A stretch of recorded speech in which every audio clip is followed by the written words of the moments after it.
Salam alaikum wa rahmatullahi ta'ala wa barakatuh. Bonjour tout le monde.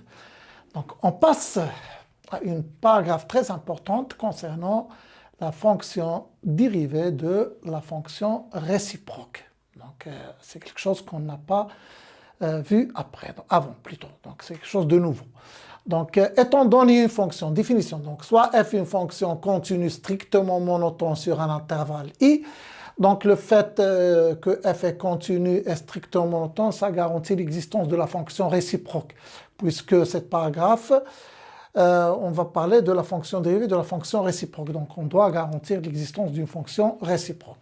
Donc soit f une fonction continue strictement monotone sur un intervalle i, et f moins 1, sa fonction réciproque. Et je vais prendre un élément a qui appartient à i. Bon. La première partie de cette définition, donc si f est dérivable au point A et f' de A est différent de 0, alors là je peux dire que f-1 est dérivable au point f de A et que f-1' au point f de A c'est 1 sur f' de A. Donc essayons de comprendre un petit peu de quoi il s'agit ici. Donc les deux conditions. Tout d'abord je dois avoir f dérivable au point A, c'est la première condition à vérifier. Ensuite, la deuxième, je dois avoir f' de A qui est différent de 0. Donc si les deux conditions sont vérifiées, je peux affirmer quoi? Que la fonction f-1 est dérivable, mais faites attention, au point f de A, et pas au point A, puisque f-1 il est défini sur J, et lorsque A appartient à I, f de A appartient à J. Donc c'est le point f de A qui est notre sujet d'étude ici. Donc f-1 est dérivable au point f de A. Et donc le nombre dérivé de la fonction f-1 en ce point, c'est-à-dire en f de A, c'est égal à quoi? C'est égal à 1 sur f' de A. Et n'oubliez pas que la condition f' de A différente de 0 nous permet d'écrire cette expression-là. Bon, ça c'est concernant la dérivabilité de la fonction réciproque en un point. Maintenant, pour ce qui concerne la définition de la dérivabilité de la fonction réciproque sur un intervalle. Donc ici, voilà la deuxième partie. Donc si f est dérivable sur l'intervalle i, donc si f est dérivable sur l'intervalle i, et f' ne s'annule pas sur i, f' ne s'annule pas sur i, c'est-à-dire quel que soit x appartenant à i, f' de x doit être différent de 0. Donc, si les deux conditions sont vérifiées, c'est-à-dire la première, c'est que f est dérivable sur l'intervalle i. La deuxième, c'est que quel que soit x appartenant à i, f' de x est différent de 0, c'est-à-dire que f' ne s'annule pas sur i. Dans ces deux, donc si les deux conditions sont vérifiées, alors je peux dire que ma fonction f-1 est dérivable sur quoi? Sur l'intervalle f de i, c'est-à-dire sur j, puisque f-1 il est défini sur j. Et pour tout élément x qui appartient à j, donc le nombre dérivé de la fonction f-1 au point x qui appartient à j, c'est égal à quoi? C'est égal à 1 sur f' de f-1 de x. N'oubliez pas, quand x appartient à j, f-1 de x appartient à i. Et donc, je peux parler de f' de f-1 de x, puisque f est dérivable sur l'intervalle i. Et depuis, cette écriture est possible, puisque f' de x, elle est toujours différente de 0, quel que soit x appartenant à i. Donc ça, c'est concernant la définition de la fonction dérivée de la fonction réciproque. Donc, je sais que la définition est un petit peu difficile, donc il faut juste faire attention aux détails pour pouvoir mieux comprendre la notion.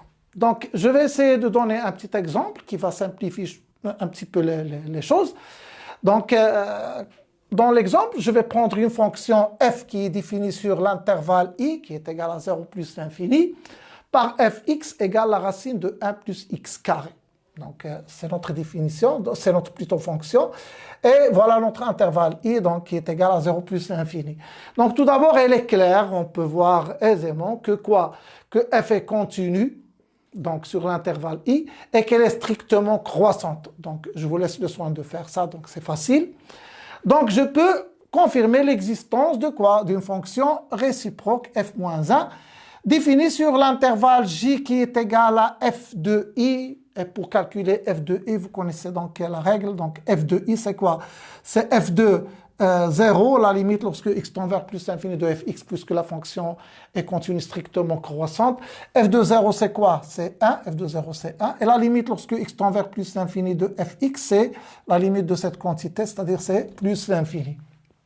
Bon, on va essayer d'étudier quoi? La dérivabilité de la fonction f moins 1, donc au point racine de 2. Donc, vous devez remarquer que racine de 2, c'est un élément qui appartient à cet intervalle J, puisque f-1 elle est définie sur l'intervalle J. Donc, pour étudier la dérivabilité en un point, pour la fonction, la dérivabilité de f-1 en un point, donc je dois m'assurer que le point que je vais considérer doit être dans l'intervalle J, où la fonction f-1 est définie. Bon, je vais commencer tout d'abord par déterminer f-1 de racine de 2. f-1 de racine de 2. Donc, ici, il est clair que f de 1, c'est égal, je peux remarquer ça facilement. Donc, f de 1, c'est la racine de 1 plus 1. Donc, ça va donner la racine de 2. Le 1, lui, elle appartient à l'intervalle i et le racine de 2 appartient à l'intervalle j. Donc, je peux confirmer que f-1 de racine de 2, c'est 1. Donc, ici, c'est facile.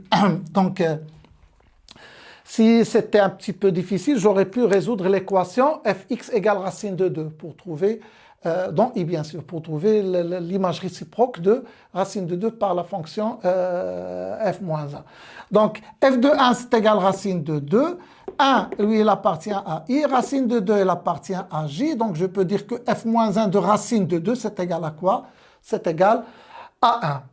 Bon, je dois vérifier maintenant que ma fonction je parle de f, elle doit être dérivable au point 1. Donc, bien sûr que ma fonction f, elle est dérivable au point 1. Pourquoi? Tout simplement car elle est dérivable sur i. Donc, déjà, on avait dit que notre fonction est strictement croissante sur i, c'est-à-dire en calculant f'.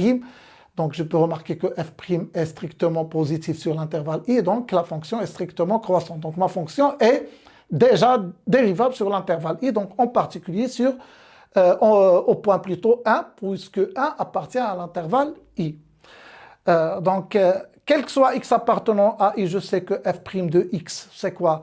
C'est 1 plus x carré prime sur 2 racines de 1 plus x carré, donc ça va donner 2x sur 2 racines de 1 plus x carré, donc c'est x sur racine de 1 plus x carré. Je viens de calculer f' de x juste pour pouvoir calculer f' de 1. Donc, f' de 1, ça va donner quoi? Ça va donner 1 sur la racine de 1 plus 1, c'est-à-dire 1 sur la racine de 2, qui est égal à quoi? À racine de 2 sur 2. C'est-à-dire que f' de 1 est différente de 0. Donc, déjà, f est dérivable au point A, 1 plutôt, et f' de 1 est différente de 0. Donc, si nous revenons aux conditions de la définition, donc déjà, f' est dérivable au point 1, et f' de 1, c'est différent de 0. C'est-à-dire les conditions sont vérifiées. Donc, qu'est-ce que je peux dire d'après cette définition?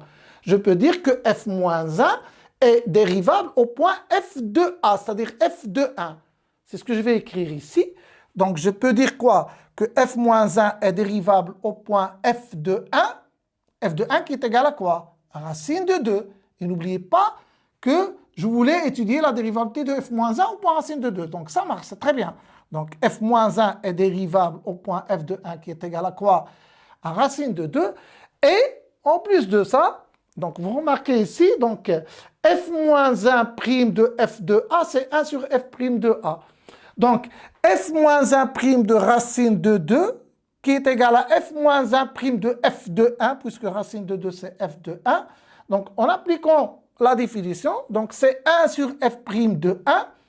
Donc, c'est quoi? C'est 1 sur racine de 2 sur 2, c'est-à-dire l'inverse de cette quantité. Donc, c'est 2 sur racine de 2 qui est égal à racine de 2. Et comme ça, je crois que l'exemple est clair. Donc, la notion de la dérivabilité de la fonction réciproque, c'est une notion qui est nouvelle pour nous, donc il faut la comprendre d'une manière correcte. À bientôt.